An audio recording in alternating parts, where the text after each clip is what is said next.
Hi, hello. இன்னைக்கு என்ன வீடியோனா, நம்ம கோழி குஞ்செல்லாம் வந்து தனியா விட போறோம். அவங்க அம்மா கிட்டேருந்து பிரிச்சாச்சு. மொத்தம் எத்தனை இருக்குன்னா, அதில 20 இருக்கு.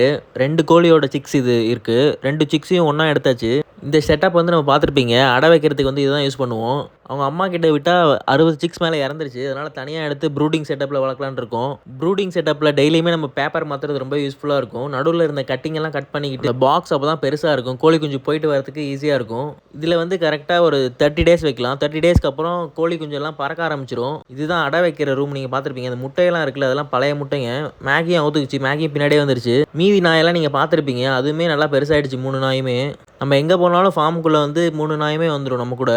சிக்ஸ் சரியா காப்பாற்ற முடியாதவங்க இந்த மெத்தடை ஃபாலோ பண்ணலாம். அவங்க அம்மா கிட்ட விட்டோம்னா ஒழுங்கா தீனி சாப்பிடாதெல்லாம் அம்மாவே மேய்ச்சி கொன்றும். தீனி சரியா எடுக்காது. நம்ம ப்ரூடிங் செட்டப் போட்டோம்னா கரெக்டாக இருக்கும். சீக்கிரமா சிக்ஸும் க்ரோத் பார்க்கலாம். நம்ம டெத் ரேஷியோவும் கம்மி பண்ணலாம் இந்த மெத்தட் ஃபாலோ பண்ணோம்னா.